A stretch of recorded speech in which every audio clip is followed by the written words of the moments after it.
Each story holds profound lessons about the power of justice and perseverance. My story is not only a personal journey to protect my rights, but also a testament to the solidarity and tireless efforts of a community to stand up against injustice. When people act together, we can change the system and create a better world for all. And this makes me wonder, are you willing to stand up for what is right and fight for your community? I never thought that a peaceful morning could turn into a tense confrontation. My name is Mike Thompson. I live in a small community in Rockport, Texas, where I always believed that life should be simple and peaceful. After years of hard work in the corporate world, I decided to move to a more leisurely life, focusing on my garden and the simple things around me.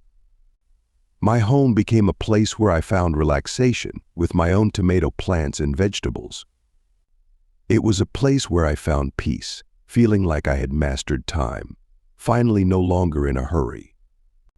However, everything changed one morning when I was bent over tending the small vegetable garden in front of my house.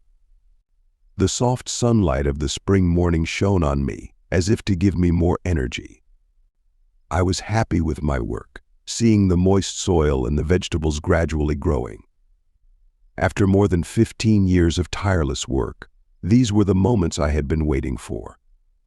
But at that moment, a figure appeared at the end of the road.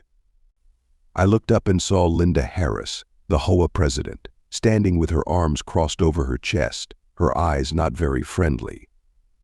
She was always strict, decisive, and not afraid to intervene in everything. So I was not surprised to see her standing there, looking at me, as if I had done something wrong. Linda was someone who always followed the HOA's rules closely, and I knew she would not ignore even the smallest mistake. She glanced at my vegetable garden, then said in a firm, challenging voice, "This is a violation, Mike." I was shocked, not understanding how planting a few vegetables in front of my house could be considered a violation. I tried to stay calm and explained that I was just planting vegetables, not doing anything wrong. However, Linda did not care, did not give me a chance to explain. She pulled out her phone and started taking pictures of my vegetable garden. She said that she would notify the HOA board of directors immediately. I refused to budge, explaining that my land use rights were clearly stated in the documents from before this HOA was established. However, all she did was ignore me, ordering that a ticket would be issued as soon as possible. As she turned to leave, I saw the eyes of the neighbors. They stood watching us, seemingly surprised by Linda's strong intervention. Either way, I knew that this fight could not end here. Linda did not understand my rights, and I would not let her continue to control my life in such an unreasonable way. What I had built, I would protect. And from that moment on, I knew that I would have to stand up against this oppression, no matter how difficult the challenges. The next day, as I returned to tending my vegetable garden, my sense of peace was disturbed by a single thought: Linda would not let this go. I knew her too well, and if there was one thing she could not stand, it was someone not following the strict rules she had set for the community. Since becoming HOA president, Linda had created a tense atmosphere where everything had to follow her own standards. In her early days, many people complained about Linda's decisions, but no one could do anything because she always had a way to take control. She always found the smallest mistakes to impose unreasonable penalties, and this time, she had decided that my vegetable garden was the serious violation that the HOA needed to deal with. She didn't just see it as a violation. She also thought that growing vegetables right in front of her house was a detriment to the neighborhood and reduced the value of the surrounding homes. For Linda, anything that wasn't perfect was a problem, and if something was beyond her control, it was a reason to take action. The next morning, when I opened my front door, I found a letter taped to my door. It was an official notice from the HOA, ordering me to remove my vegetable garden immediately for violating the neighborhood's aesthetic regulations. I held the letter in my hand, feeling like a heavy stone was pressing down on my chest.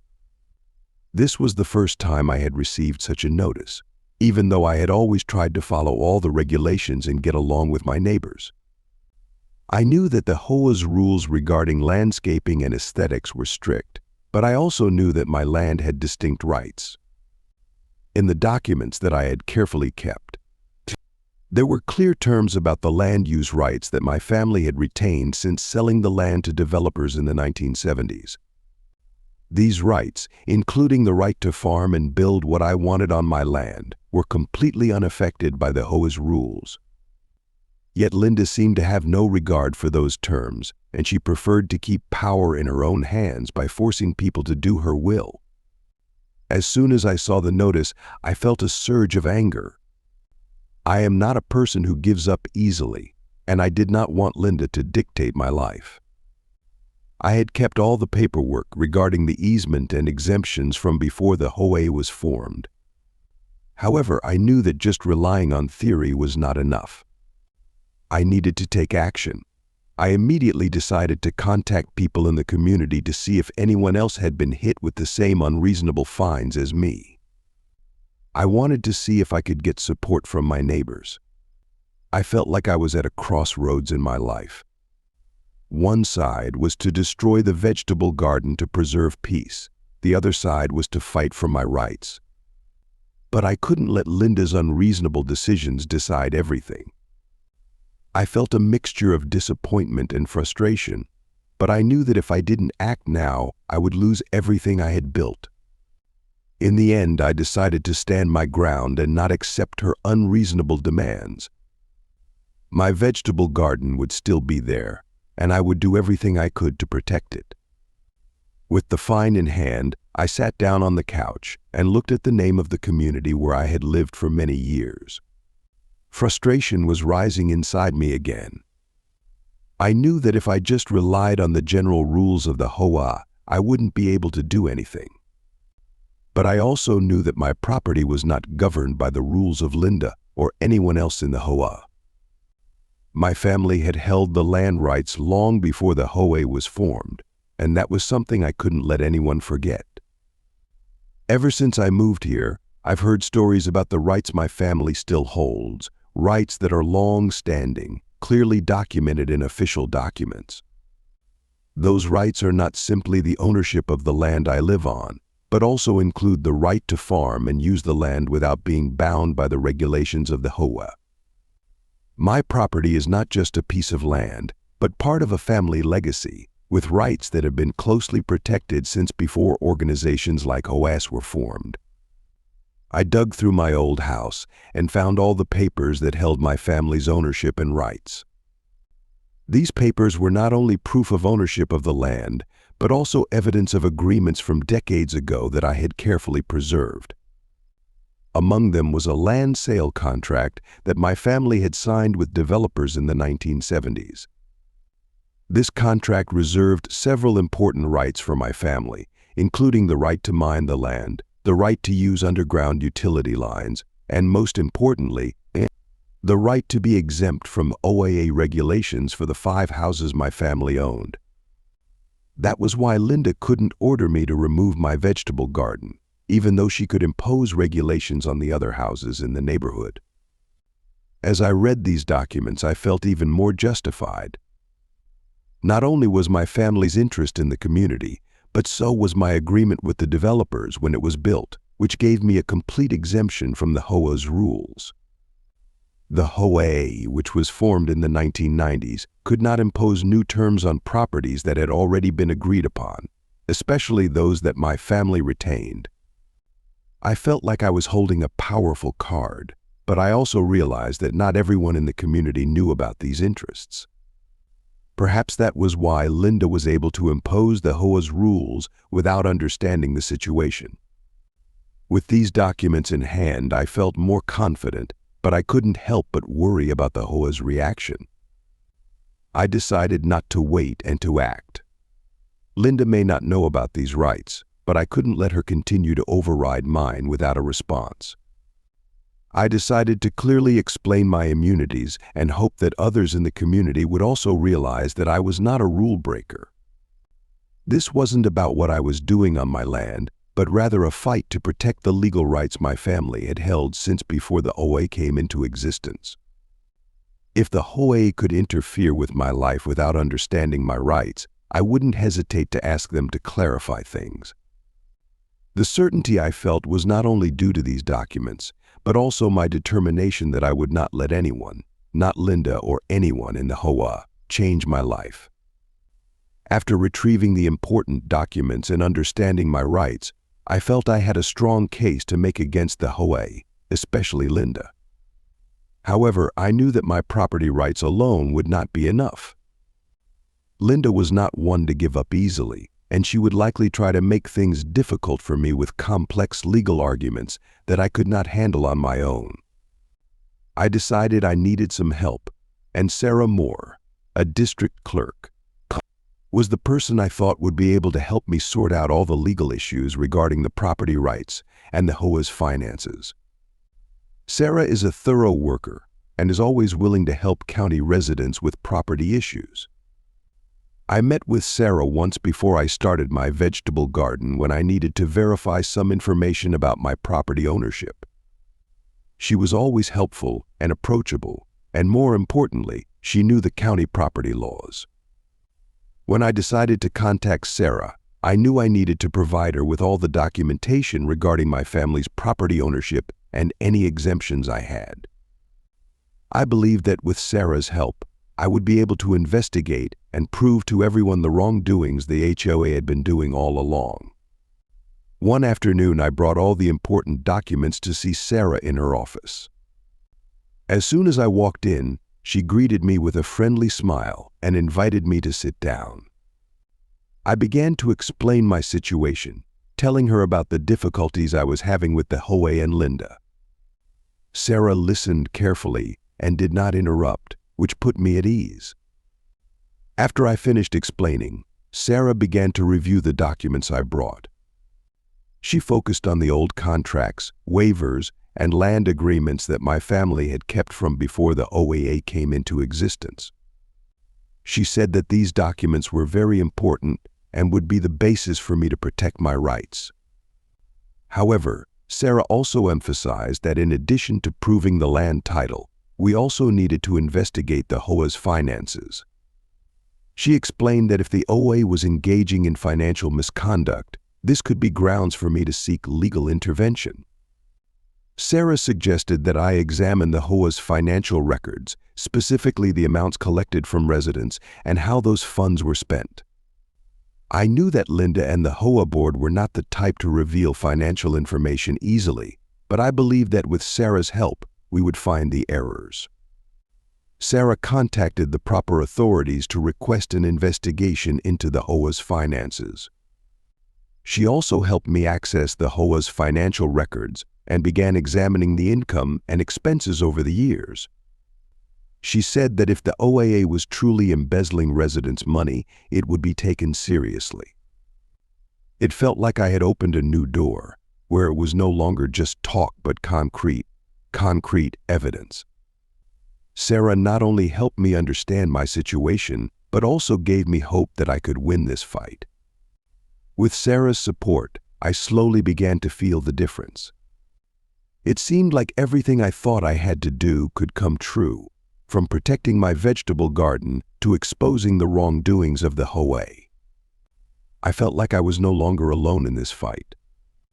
Things seemed to be going in the right direction, and I knew that with Sarah's help, I would be able to solve the problems and protect my family's rights. As Sarah began investigating the HOA's finances, I felt a new sense of confidence. I was no longer alone in this fight. It felt like I could finally confront Linda and the HOA board, who had ordered me to remove the vegetable garden based on vague rules they had set up. Sarah and I spent several weeks digging into the HOA's financial records, and slowly, my suspicions began to be confirmed. Sarah, with her diligence and experience, found some irregularities in the HOA's income and expenditures. She began to closely examine the payments made by the residents of the community, especially the maintenance fees and contributions to infrastructure projects, such as building a community pool and upgrading the roads in the area. These amounts were clearly huge, but they were not being used as promised. At first, I couldn't imagine that someone could do that, but Sarah took me through every document, every number, and started to point out the shady spots. Finally, the truth came out. The HOA had embezzled over $300,000 from the community fund. The money was not used to improve the amenities as promised, but instead was diverted into another account, one I had never heard of.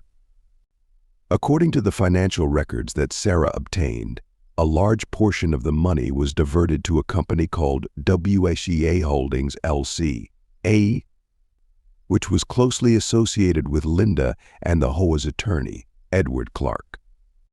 It was unbelievable that all the money we had contributed over the years, money that we thought would be used to improve the community, that was going into the pockets of people who abused their power. My feelings were a mixture of anger and shock. I couldn't believe that Linda and the other members of the HOA could do such a thing. They have used their power to take advantage of the residents of this neighborhood, and now all I can do is stand up and expose the truth. When I reviewed the documents Sarah had gathered, I was stunned. The HOA's resident money, from monthly maintenance fees to contributions for major projects, was being siphoned off without any proper documentation or explanation. The numbers kept coming back. Each time a huge sum of money was being transferred to Edward and Linda's company without anyone in the community knowing about it. These payments were not approved, not consented to by residents, and were clearly being hidden from public view. No previous HOA meetings had mentioned these payments, and when residents asked for information about how the funds were being spent, they were always given vague answers or no answers at all. Looking back on what Linda did, I feel like I was dealing with a professional con artist, not just an HOA leader. She not only abused her power, but also the trust of all of us who have invested money to maintain and improve this community. Together with Sarah, I decided that we could no longer let this go. This could not be left to me just protecting my vegetable garden. I needed to bring this to light and help the residents of this neighborhood understand what was happening. Linda and her associates must pay the price for their actions. This is not just a personal matter for me, but a matter of justice for all those who were deceived and taken advantage of. There was no way this behavior could continue if I did not act. I was prepared to do whatever it took to remove Linda and her group from their positions of power, and I could not wait any longer.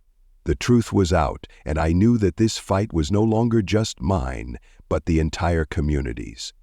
With the information from Sarah and the documents we had gathered, I felt like I had enough evidence to confront Linda and her group. I no longer felt as alone as I had before, fighting alone against the power of the HOA. Things seemed to be falling into place, and I knew that if I continued down this path, I would be able to prove that Linda and her attorney, Edward Clark, had not only violated my rights, but that they could face serious consequences for their wrongdoing. I couldn't stop thinking about how to bring this all to light so that their fraudulent actions could be exposed to all the residents of this community. When I showed Sarah the documents relating to our family's land interests, she immediately began working to uncover any potential legal issues that could get Linda and Edward in trouble. Using contracts from the 1970s, we discovered that my family not only retained ownership of the land, but also retained the mineral rights under the land. Additionally, we retained the rights to underground utility lines in the neighborhood, rights that I could use without being subject to the control of the HOA or any other organization. This further convinced me that Linda and Edward, despite their power, did not fully understand the rights my family held. My excitement and confidence began to rise as I realized that what I had in my hands was not just land rights, but solid legal evidence that could turn the tide. Sarah and I worked for weeks to confirm this information, and we discovered more and more important details as we went along. The documents clearly showed that HOAs could not impose regulations on properties like mine, since they had an exemption before the HOA was formed. Furthermore, the documents showed that underground mineral rights and underground utilities were not under the HOA's jurisdiction, which would help me fight any attempt by Linda and Edward to take or interfere with my rights. The day everything started to change was when Sarah and I decided to work with a professional legal team to bring this matter to light. We prepared all the documents to prove my rights and did not hesitate to confront Linda and Edward. At an important meeting with the residents in the residential area, I asked Sarah and the legal experts to explain to everyone clearly the rights that my family still held. When we presented the documents proving the mineral rights and underground utility lines, the surprise in everyone's eyes was something I will never forget. Linda and Edward could no longer maintain their previous confidence. At this point, they could no longer hide the truth and began to show their anxiety. When people in the neighborhood understood my rights, they began to stand up and support me in this fight. That put pressure on Linda and Edward, and they could not refute the evidence we presented. We had not only proven my rights, but also exposed their fraudulent behavior. What I thought I could not confront became an opportunity for me to not only protect my property, but also protect the rights of the residents in the neighborhood. Linda and Edward were no longer the ones in control of the situation. They had been exposed, and I felt like I had regained the power they had tried to usurp. I felt a sense of victory, but I also knew that this fight was not over. The truth had been revealed, and I would not allow anyone, not Linda or Edward, to continue to manipulate and take advantage of the rights of residents. It was time for me and this community to stand up and rebuild a fair and transparent living environment, no longer threatened by wrongdoing and abusive power. After the truth about Linda and Edward's fraudulent actions came out, I couldn't stop thinking about how things would change for this community. It was clear that no matter how powerful Linda was, she and her group had lost the support of everyone. What they did not only violated my personal rights, but also damaged the trust of the residents in this community. The embezzled funds, unreasonable regulations, and threats they had placed on us no longer had a place. The community was waking up, and I knew it was time for us to act. After the important meeting we held where all the residents came together to learn the truth, a new spirit filled the neighborhood. No longer was there silence and fear in front of the HOA, but a spirit of unity and strength. We had not only exposed the truth, but also begun to plan for the future. Neighbors who may not have known each other very well before now stood together, working toward a common goal, to rebuild this neighborhood in a way that we could all live together in peace, fairness, and respect for one another. We began discussing dismantling the existing HOA and replacing it with a new group, one that truly represented the interests of the residents, not individuals like Linda and Edward. Creating a new group was not easy, but I knew it was the only way to ensure that such wrongdoing would never happen again. Our small but passionate community decided that we would no longer be manipulated. We wanted not only a change in leadership, but also a change in the way the community operated, from the unreasonable regulations to the way finances were managed. We wanted all decisions to be made openly, transparently, and by consensus. That day, when I walked into the community club where we would hold a meeting to officially make the decision, I couldn't help but feel proud. Everyone was there, from experienced residents to newcomers. The atmosphere in the room was filled with excitement and hope. We reviewed documents, evidence, and discussed how the new group would operate. Everyone had a chance to speak, and the ideas and plans were very clear. What was special was that we all agreed that the new group would not be just a regular management organization, but a mutual support group where people could help and protect each other's interests. We elected a new executive board, a leadership team with no personal connections or interests, but only for the common development of the community. This new group will be responsible for holding regular meetings, making financial information public, and especially creating reasonable, understandable, and fair regulations for all. We also decided to establish community support funds, where each resident can contribute to residential development projects, from road maintenance to the construction of public areas for everyone. All decisions will be made by consensus, and every resident has the right to participate in the process. This change not only gave us a sense of victory, but also a testament to the power of unity. We proved that if we stand together, nothing is impossible. Linda and her group are no longer a threat to us. This community is now in control of its own destiny, and we will not let anyone, no matter how powerful, dictate our lives again. With each passing day, I feel more and more proud of my decision, because not only did I save my vegetable garden, but I also helped this community regain its strength and unity. When everything was put into place, I couldn't help but feel a strange sense of relief. The arrest of Linda and Edward was no longer just a legal end, but a turning point for me to be able to resume the peaceful life I had longed for. The legal process took a while, but finally, the county government stepped in after the evidence of their embezzlement and abuse of power was confirmed. Linda and Edward could not escape the punishment of the law, and they were arrested, facing serious charges of embezzlement, abuse of power, and corruption. Both were remanded in custody pending trial, and the whole event quickly attracted the attention of the community. People who had feared and obeyed their every command now felt relieved, as if a huge burden had been lifted from their shoulders. It's hard to describe, but I can't deny that after everything that happened, I feel like I've regained control of my life, and not just me, but this community as well. The support and trust of my neighbors has helped me through the challenges, and looking at the positive changes we've made, I know that our lives will never be the same again. The HOA is no longer in existence, and a new group has been formed, with clear guidelines and absolute transparency. We have not only righted the wrongs of the past, but have created a better future for everyone in the neighborhood. I returned to my vegetable garden, where it all began. The vegetable garden is not only a part of life, but also a symbol of perseverance and constant struggle. Caring for it and seeing it grow, I felt the peace I had been searching for.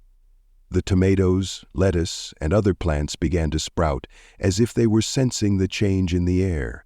Every morning when I went out to the garden, I no longer felt the anxiety or fear I used to. I could spend time caring for the plants, breathing freely without worrying about calls or fines from the HOA. The new community we have created is now filled with cooperation and mutual support. People no longer feel isolated or oppressed, but instead share and come together. On weekends, we work together in the community garden, planting more trees, improving public spaces, and occasionally we hold fun get-togethers to share the progress of the neighborhood. My vegetable garden is still an integral part of my life, but now it is not only a place where I find peace, but also a symbol of community resilience and strength. I began to realize that throughout this journey, what I had truly achieved was not just a victory over a corrupt group of people, but the recovery of the freedom and life that I deserved. The arrest of Linda and Edward was not the end of everything, but the beginning of a new chapter where every individual in the community had the right to speak up and be respected.